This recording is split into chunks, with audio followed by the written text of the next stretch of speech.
There have been a bunch of PlayStation 4 games recently revealed, and I just want to take the time to go over a couple of them that you might not be completely aware about. There's actually some pretty cool games coming out, even if they're not gargantuan releases like a Cyberpunk 2077, still titles to keep on your radar. Obviously, Crash Bandicoot 4 was revealed, and I should definitely mention that off the top. Now, I'm really excited for this game. I know some people were a little off-put by Crash's new design, but man, I saw that trailer, and I was like, this looks absolutely awesome. Visually, it looked great. Kind of a bummer that it's a PlayStation 4 and Xbox One title. It would have been nice if it was a next-gen game, but I understand Crash Bandicoot is a game that could really hit the mainstream, and a lot of people talk about it. A lot more people are going to have the PlayStation 4 and Xbox One than the PlayStation 5 and Series X, so I understand why they did go this route. It's a true sequel, 10 years since the release of the last Crash title, and it's been a long time, and this is really harkening back to the classic Crash games, while also being a lot of new stuff included, including new playable characters. Fans can play as Crash or Coco on their journey to save the multiverse, and new playable characters, including the fiendish Neo Cortex, will emerge to provide an alternate perspective on our hero Bandicoot's quest to defeat their nefarious enemies. Now, obviously, when it comes to these iconic franchises making a comeback, I am the most excited for Ratchet and Clank, but definitely be known that I am super excited for this as well. Spyro coming back. Okay, now Ratchet would have a competitor for which iconic franchise coming back I'm most excited for. But all of these games coming back, man, that is doing my childhood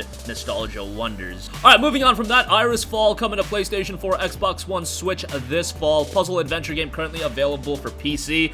And this one, by the looks of it, was received really, really well by the people that played it. A very positive reception across 1,348 Steam user reviews, 70 on Metacritic, so not the greatest Metacritic score, but still, games like these generally don't pop off on Metacritic, and what happens is they become kind of hidden gems, and this is definitely looking to be one of those.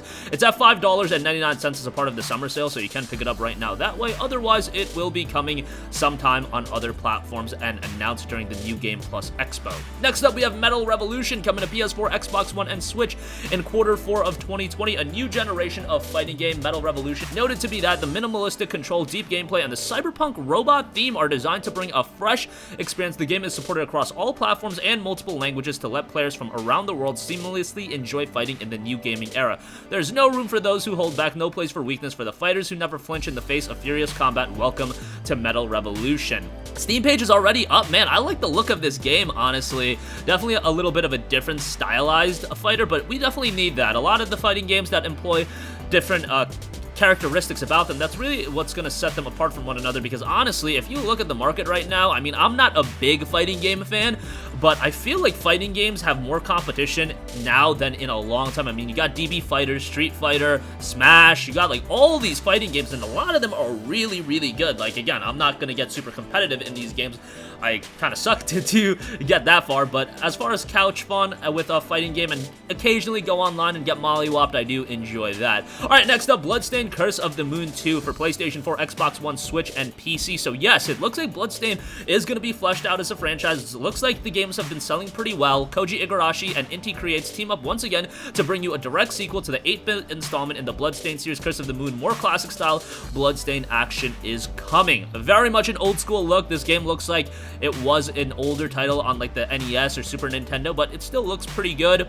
And if you're digging this kind of gameplay, definitely one that you're going to want to pick up. And they're always priced pretty accordingly, so that's definitely a plus when it comes to these ones. Alright, next up we have the platform adventure game The Watchmaker coming to PS4, X1, Switch on October 8th. Another title that's available on PC and Steam. Released back in May of 2018. Got a little bit of a mixed reception, but honestly, I like the look of the game. Hopefully, it does make some refinements on the PlayStation 4 version to have a better reception, but nonetheless, game's touted to have neat visuals, unique puzzles. $3 right now on the Steam Summer Sale, so you can check it out that way if you so desire. Okay, we got a new game from Axis Games and Mikage. They have announced Escape from Asura for PlayStation 4 and Switch. Now, they showed a very, very brief trailer of this, but the idea is it looks like it could be a Criminal Girls X localization. Now, this is a game that not a lot of people know about. I myself don't really know much about it, but it looks like it's a game set around the souls of 24 prisoners, so pretty interesting in that regard, and I believe the realm in that game is called Asura, so definitely one I'm going to keep my eyes on. Again, not being too knowing about this title prior to this announcement, I had to look into it a little bit, but Axis Games typically publishes pretty unique titles, and the trailer definitely has an ambiance and tonality that gripped me right away. Now, it's only like a 5-second trailer, so take it for what you will, but yeah, that looks to be coming over here on the West.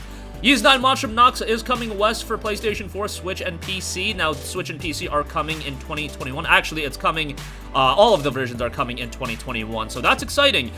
Ys is one of the most consistently great JRPG franchises. Man, I can say that about Tales, but Ys especially. There is just this level of consistency in the Ys franchise, and again, we've got a ton of Ys games in history. They are all very, very good. Some aspects might be more enjoyable to you than others, but I've had a good time with all of the Ys games that I've played.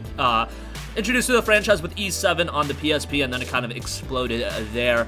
Ys 8, of course, was fantastic. Memories of Silseta is fantastic. And Mushroom Maze with a darker tonality to it, I think it's going to be one that a lot of people do enjoy. I kind of liken it to Tales of Berseria and what that did for the Tales of franchise, as it was a much darker tone to a Tales of game, and YZ9 is looking to employ that same, at least from what I'm getting with this game. Definitely one that, if you're an Ys fan, which definitely has been a franchise that has been kind of growing in popularity. The PC version just recently got fixed for Ys 8, so a lot of people are playing that on PC now, and a lot of people are now buying it, and Ys9 coming to PC, Steam, and PS4 Switch. That's definitely going to be a popular title when that does drop in 2021. No exact window outside of the 2021 label, but hopefully it's sometime early on in the year, because I'd love to get my hands on that sooner rather than later. A PS4 title instead of a PS5 title makes all the sense in the world. Again, more PS4s out there, especially in Japan. There's going to be more PS4s out there, and Ys isn't a franchise that's about like technical nuances and really pushing the boundary in that regard, so that'll be absolutely fine. And lastly, Superluminal for PlayStation 4, X1, and Switch launches July 7th. The first-person puzzle game first launched for PC via the Epic Game Store in November of 2019. A Steam version is due out this November. The game notes: as you fall asleep with the TV on at 3 a.m., remember catching a glimpse of the commercial from Dr. Pierce's dream therapy program. By the time you open your eyes, you're already dreaming, beginning the first stages of the experimental program. Welcome to Superluminal. Superluminal is a first-person puzzle game based on forced perspective and optical illusions. Puzzles in the game give you a sense of the unexpected. Players need to change their perspective and think outside the box to wake up from their dreams. A lot of different details about this game, and looks pretty good, all things considered. 73 on Metacritic. If you're into puzzle games, probably one to keep on your radar. And that's going to conclude this video. Honestly, I didn't even cover every game that's recently been announced. Like, we literally compiled a list of 20 games, and I wasn't about to go through every single one of them. Would be here a little bit too long. But these ones really stood out to me. Metal Revolution is one that I actually am really interested in. I really like the look of that game, and I'm kind of excited for that one. That's going a little bit under the radar. I mean, most of you guys probably already know about Crash 4 and some of the other games, but there are definitely some titles that are going a little under the radar, and I wanted to shine some light on those. So that's going to conclude this video. Sound off with all of your thoughts in the comments section down below. Thank you for watching, and goodbye. Hey guys, we hope you enjoyed the video, and if you did, make sure to hit the subscribe button, and if you're already subscribed, do us a favor and hit the bell icon. This way you'll be notified whenever we post a new video. That's the best way to keep up with all of our uploads, and we usually try to upload 2 videos a day. And with the bell icon hit, you'll be notified whenever we do upload a video. As always, thanks for watching.